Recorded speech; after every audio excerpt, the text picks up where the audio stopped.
नमस्कार, दादाजी एस्ट्रो के इस विशेष कार्यक्रम में आपका स्वागत है। आपके साथ मैं हूं आपका ज्योतिष मित्र आचार्य सुधीर वासिष्ठ।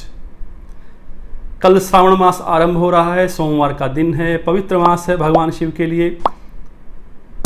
हमारे सबके मन में इस प्रकार की भावना रहेगी, कल हम भगवान शिव पर जलाभिषेक करें, मंदिर में जाएं, भगवान का पूजन करें। किंतु कोरोना की महामारी के चलते मंदिरों में जाना हो सकता संभव ना हो पाए, ज़्यादा भीड़ भी हो सकती है। इसके लिए आप घर में ही भगवान शिव की पूजा कर सकते हैं। भगवान शिव के एक दिव्य रूप का नाम नर्मदेश्वर है। नर्मदा नदी में निकलने वाले प्रत्येक पत्थर को बाणलिंग कहा जाता है, नर्मदेश्वर कहा जाता है। उस लिंग को घर में स्थापित किया जा सकता है, पूजन किया जा सकता है, इससे किसी प्रकार का कोई दोष नहीं लगता है। यह नर्मदेश्वर बहुत ही कम मूल्य में उपलब्ध हो जाता है। इसको आप तांबे की जल लहरी पर या चांदी की जल लहरी पर स्थापित करके पूजा कर सकते हैं। इस पर चढ़ाए हुए सभी प्रकार के पदार्थ प्रसाद रूप में भक्षण के खाने के योग्य होते हैं। इसमें भगवान स्वतः ही प्रकट होते हैं। जिस प्रकार से शालिग्राम शिला में भगवान विष्णु उपस्थित रहते हैं, उसी प्रकार से इस नर्मदेश्वर में भगवान शिव का वास है। इसकी पूजा में भगवान शिव का आह्वान नहीं होता और विसर्जन नहीं होता। जैसे ही आप भगवान के इस रूप के सामने बैठते हैं, नर्मदेश्वर भगवान के सामने बैठते हैं, तो स्वतः ही भगवान का प्राकट्य हो जाता है। इसलिए इस लिंग के स्थापना की आवश्यकता नहीं है। आप अगर 2 दिन, 10 दिन, 15 दिन के लिए पूजा बंद भी करते हैं, तब भी अगर आप उसके पश्चात पूजा आरंभ करते हैं, तो भी इसमें भगवान शिव का वास रहेगा। ये नर्मदेश्वर इस प्रकार से रहता है। इस नर्मदेश्वर को आप चांदी की जल लहरी पर स्थापित कर सकते हैं या फिर पीतल की जल लहरी पर स्थापित कर सकते हैं। पीतल की जल लहरी पर अगर आप इसको स्थापित करते हैं तो एक इसमें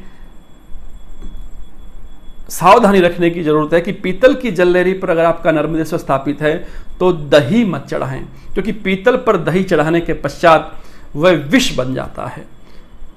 इस नर्मदेश्वर को आप अपने घर में स्थापित करें, भगवान शिव का जलाभिषेक करें, भगवान शिव का पूजन करें।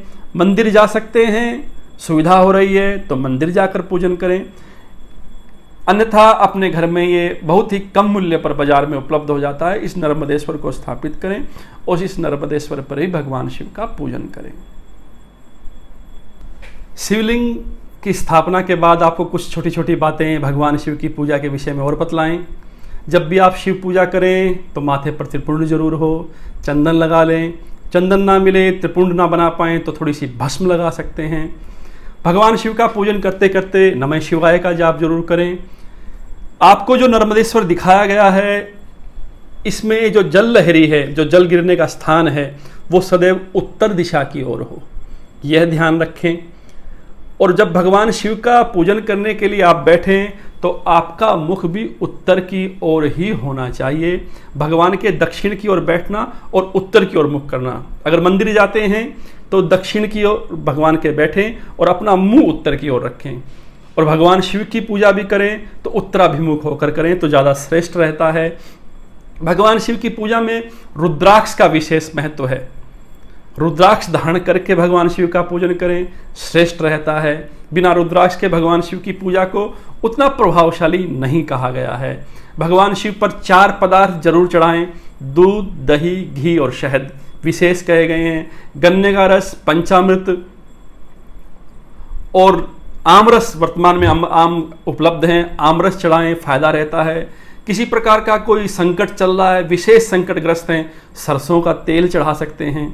भगवान शिव की पूजन से सब प्रकार का कष्ट नाश होता है, क्योंकि भावी मेट सके त्रिपुरारी, भगवान शिव भाग्य बदल सकते हैं। तो कुछ छोटी छोटी बातों को ध्यान रख के भस्म लगा के, चंदन का त्रिपुंड लगा के पूजा करें, रुद्राक्ष धारण करके पूजन करें। संपूर्ण श्रावण मास में नमः शिवाय का अधिकाधिक जाप करें, इससे आपको लाभ होगा।